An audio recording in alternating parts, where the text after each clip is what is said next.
김학종 목사님의 설교를 곱씹고 더 넓고 더 깊게 말씀의 은혜를 찾아가는 고품격 설교 방송 설교가 좋다. 여러분 안녕하세요. 네 번째 시간으로 인사드리는 저는 준목회 권준모이고요. 저는 서동원 목사입니다. 오늘은 행원님이 아니라 동원님이 오셨네요. 그러게요. 처음이라 그런지 좀 어색하고 긴장이 되는 것 같아요. 아유, 편하게 하셔도 돼요. 긴장하지 않으셔도 돼요. 데일리 가정 예배 때 정말 편안하게 하시더만요. 저도 그럴 줄 알았거든요. 근데 하다 보니까 조금 어색하고 힘든 것 같아요. 좀 많이 도와주셔야 돼요. 아유, 그럼요. 많이 도와드리겠습니다. 자, 이제 동원님, 오늘 우리가 함께 나눌 설교와 본문을 한번 알려주시죠. 먼저 게스트분을 소개되는 거 아닌가요? 아, 제가 긴장했던 것 같아요. 제가. 긴장하지 마세요, 목사님. 자, 제가 긴장을 풀고요. 이제 게스트를 소개하도록 하겠습니다. 오늘의 게스트 기대하셔도 좋습니다. 이분은 사람의 마음을 꿰뚫어 보는 분입니다. 그리고 사람의 마음을 따뜻하게 하시는 분입니다. 현재 연세대학교 신과대학 학장님이시고 연세대학교 연합신학대학원 원장님이신 권수영 교수님을 소개합니다. 반갑습니다. 네, 초대해 주셔서 감사합니다. 네. 교수님 안녕하세요. 네, 안녕하세요. 반갑습니다. 먼저 처음 뵙고요. 예, 예. 설교 좋다에 나오셔서 감사합니다. 아, 예, 아유 영광입니다. 예. 저희가 알기로는 예. 김학종 목사님하고 예. 오랜 친분이 있으신 걸로 아는데 예, 언제부터 친분이 있으셨어요? 제가 꽤 된 것 같아요. 제가 막 교수되자마자 하니까 아마 2004년 5년 정도인 것 같은데요. 예, 연세대에 오셔서 그때 강의를 들으실 기회가 있으셨어요. 우리 교육대학원에서 강의를 들으시고 그때 아마 교육 사업에 관심이 많으시니까 교육학 석사 하시려고 오셨을 때 제 수업을 들으신 거죠.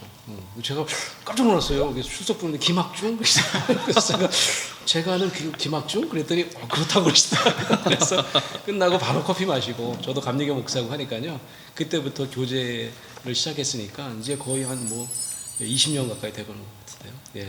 그럼 잘 아시면 김학중 목사님 설교도 자주 들으셨겠네요. 그럼요. 제가 왕팬이죠. 예. 그리고 또 그 전에는 또 딴 교회 다니다가 제가 이렇게 출석교회를 꿈의 교회를 옮기고 또 소속 목사가 되면서 직접 또 듣고 요즘 또 온라인이라서 네. 설교를 더 듣는 것 같아요. 주일날 한 번 듣는데 이렇게 실시간으로 유튜브 듣다가 또 괜히 또 기독교 방송 틀게 되면 또 거기서 또 하셔. 또 예전 주일 거긴 하지만 지난 거. 그래서 어떨 때는 막 2번, 3번도 제가 듣습니다. 네. 그래서 늘 설교가 제가 이런 말씀 드리면 그렇지만 또 예전보다 또 이렇게 많이 이렇게 달라지신 면도 있어요. 네. 그런 걸 이렇게 또 보는 기쁨도 있고 또 늘 하여튼 설교할 때마다 큰 은혜를 받습니다. 예, 이렇게 귀한 발걸음 해주셔서 네. 감사합니다. 네. 예. 자, 이제 저희가 본격적인 이야기를 시작하려고 하는데요. 오늘 우리가 함께 나눌 설교와 본문은 김학종 목사님께서 8월 2일 날 설교하셨던 그래서 인류 인생 창세기 37장의 이야기입니다. 요셉이 꿈을 꾸고 그 꿈을 형들에게 말했다가 형들이 시기하고 질투하는 내용이죠.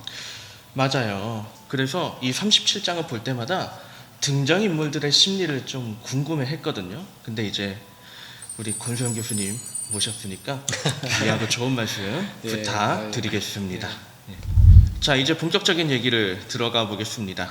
창세기 37장 하면 우리가 흔히 요셉이 꿈을 꾸었다, 이런 이야기에 주로 초점을 맞추곤 합니다. 근데 제가 주로 이제 창세기 37장을 보면 이 본문 자체의 주제는 요셉과 형들의 관계가 악화되는 이야기인 것 같아요. 그런 것 같아요. 저도 그래서 교수님께 여쭤보고 싶은 게 이 네. 부분인데 요셉하고 형들하고 사이가 안 좋은 게 네. 누구 책임일까? 제 교회 학교 다닐 때는 네.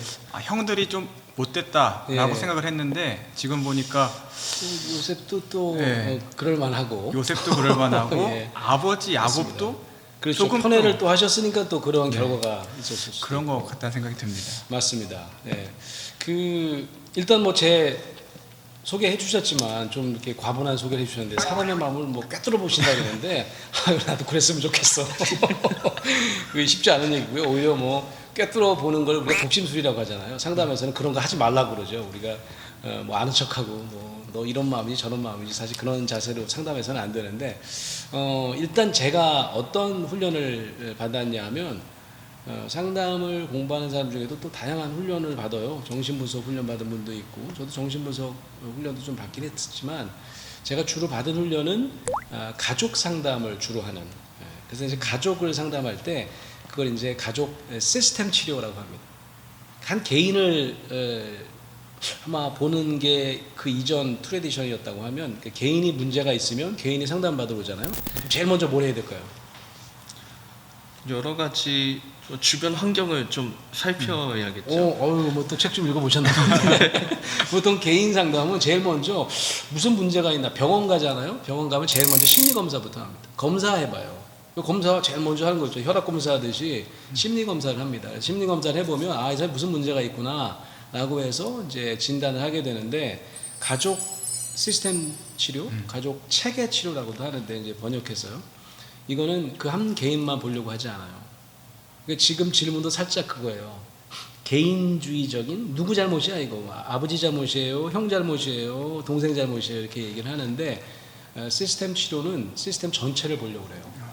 그래서 한 개인의 잘못이기보다는 한 개인이 그렇게 일탈 행동을 하는 데는 알고 보면 주변 사람들 때문에 오히려 그런 문제가 이렇게 제기되고 또 그게 점점점 발달하는 경우가 있다는 거죠. 예를 들면 아이가 자꾸 이렇게 일탈 행동을 한단 말이죠. 그러면 그 아이 문제 있다고 데리고 올 거 아니겠어요. 가족 치료에서 얘 좀 고쳐주세요. 얘가 요즘에 애들 때리고 말이지 싸우고 관계가 나빠. 얘 좀 심리 검사해 주세요. 라고 하면 예전에 개인 상담은 심리 치료를 할 텐데 이제 가족 치료사들은 제일 먼저 엄마 아빠 다 오라 그러는 거죠. 제일 먼저 물어보는 게 엄마 아빠 관계부터 물어보는 거죠. 엄마 아빠 관계가 안 좋으면 이 아이가 불안해집니다. 엄마 아빠 중에 한 명이 잘못되거나 혹시 한부모가 되면 나 어떡하지? 그래가지고 얘가 굉장히 불안한 상태에서 어떤 일탈 행동을 해요. 예를 들면 누굴 때렸어. 그랬더니 갑자기 엄마 아빠가 굉장히 아이에 대해서 관심을 많이 가지고 친해진 것 같아. 말도 많이 하고 뭐 누구 잘못이야 소리 이래가면서 그래가지고 결국 이 아이는 이 일탈 행동을 못 그만둡니다. 그럼 이 아이를 고치려면 이 아이의 문제가 있는 게 아니라 누구의 문제냐면 이 가족 전체에 불안을 만들어낸 시스템이 문제인 거죠. 그래서 엄마 아빠가 사이가 좋아지면 아이의 문제는 저절로 없어지더라 라고 하는 거죠. 네. 그렇게 따지면 이 본문을 우리가 뭘 봐야 되냐면 이 본문이 사실은 이 가정 전체를 어떻게 보여주고 있는지를 한번 보셔야 돼요. 아주 불안한 가정입니다. 일단 엄마가 많어. 그 옛날에는 그렇죠. 뭐 레아 라헬서부터 해가지고 지금 이게 항상 우리가 옛날에 이런 표현 썼습니다. 배다른 썩 좋은 표현은 아닌데 배다른 형제자매가 있는 거죠. 그래서 이제 이런 경우에는 굉장히 서로 아버지 어머니의 사랑을 차지하기 위해서 형제자매끼리 굉장히 불안한 나머지 경쟁할 가능성이 높은 거죠. 저절로 시기 질투가 많아질 수밖에 없는 거죠. 또 하나 제가 좀 이게 안타깝게 보는 거는 이 요셉이 굉장히 불안했을 수 있을 것 같아요. 왜냐하면 엄마가 일찍 돌아가십니다. 엄마 일찍 돌아가세요. 그래서 아마 이렇게 성경에 정확하게 몇 살이라고는 안 나와 있는데 한 뭐 15세 정도? 이게 지금 뭐 17살인가 18살의 일인가 그렇죠. 그러니까 15세 정도 한 몇 해 전에 이제 베냐민이 태어나는데 아이를 갖다 돌아가신단 말이죠. 이 정도면 우리 상담학에서는 이 아이가 엄청난 트라우마를 겪을 가능성이 있다라고 보는 거죠. 태어난 다음에 태어난 다음에는 아니죠. 15세 정도의 이 사춘기 때 엄마가 돌아가셔요. 그리고 가난 아이가 남겨지는데 또 그 아이를 또 마치 자기가 책임져야 될 것 같은 부담도 있을 수 있고 이렇게 되면 어떤 일이 벌어지냐면 엄청나게 불안한 나머지 아버지랑 밀착할 수밖에 없겠죠. 아버지한테까지 버려지면 어마어마한 본인이 생각할 때는 내가 살아남는데 엄청난 위해가 있을 거라고 생각을 하는 거죠. 그래서 사실은 굉장히 불안한 아이였을 가능성이 많은 거죠. 예. 그리고 또 다른 형들도 마찬가지입니다. 아버지의 사랑을 득하고 싶은데 얻고 싶은데 쉽지 않고 또 맹목적으로 요셉을 좋아하는 것 같으니까 이 불안이 이렇게 어떻게 드러나냐면 미움으로 드러나는 거죠. 아까 말씀하신 것처럼 미움과 시기심 이렇게 얘기하셨잖아요. 제가 몇 해 전에 책을 하나 썼는데 나쁜 감정은 나쁘지 않다 뭐 이런 제목의 책을 썼어요. 제목은 참 잘 지은 것 같은데 그 나쁜 감정을 제가 이 5가지를 꼽는데 그 책에서 우리나라 사람들이 나쁘다고 생각하는 감정 제일 먼저 뭐 분노, 어린아이들은 짜증, 그 다음에 요즘에 뭐 무기력한 사람들 많습니다. 우울증 그런 막 다 자살하는 줄 알고 무기력 이것도 나쁜 감정이고요. 또 슬픔도 나쁜 감정이라고 생각합니다. 우리가 조금만 슬퍼하면 슬퍼하지 말라 그래, 울지 말라 그래요. 응? 왜 울어? 네가 애야? 보면 3살이야. 그러니까 우는 것을 우리가 굉장히 불편하게 생각해. 나쁜 감정이라고 생각합니다. 또 하나가 미움입니다. 미움. 그래서 우리가 혐오도 그렇고 분노도 그렇고 이게 범죄로 이어진다는 생각을 해요. 분노 범죄, 혐오 범죄. 그럼 잘 생각해 보세요. 이 형들이 왜 아이를 미워하는지. 불안해서거든요. 왜냐하면 보통 그 큰애가 혼자 사랑을 독차지하다가 둘째가 태어나요. 그럼 어떻게 생각할까요? 처음엔 이뻐해요. 뺏겼다고 생각하겠죠. 어느 순간에 나는 안 쳐다보고 내가 막 이쁜 옷 입고 막 재롱을 떠는데 가만 좀 있어보라 그러고 애기만 봐. 그럼 어떤 느낌일까요? 엄마 아빠의 사랑을 내가 빼앗겼다고 생각하잖아요. 엄청나게 불안해집니다. 그럼 어떻게 할까요? 엄마 아빠 없을 때 얘 눈깔 찌르는 거죠.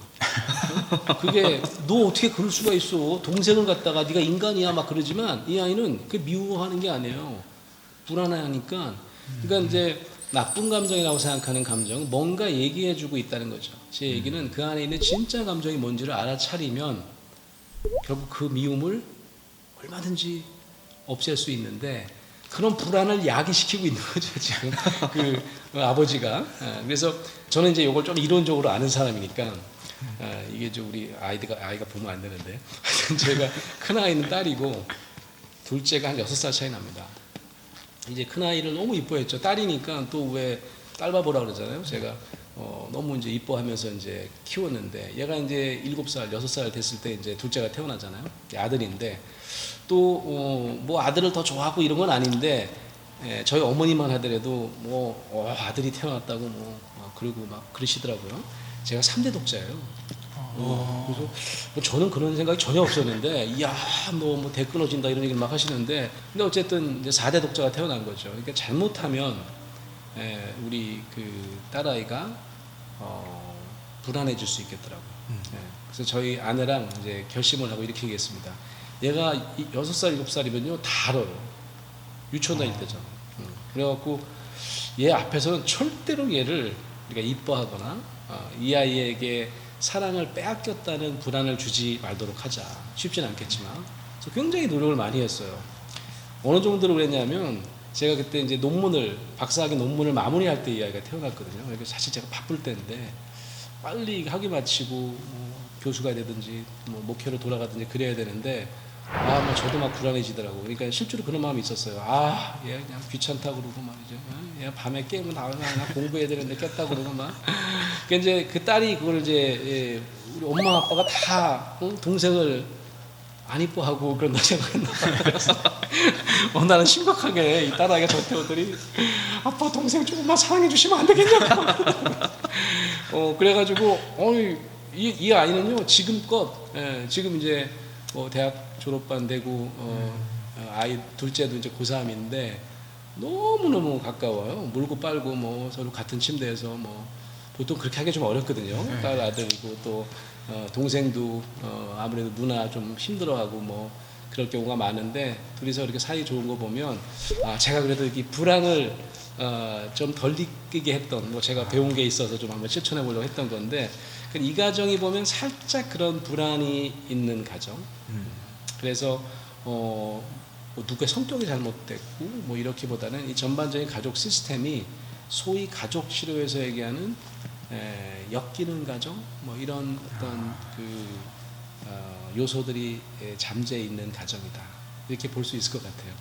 그래서 한 개인의 뭐 책임이기보다는 이 가족 전체에 흐르는 어떤 그런 불안, 그런 것들을 보는 게 되게 중요한 것 같아요.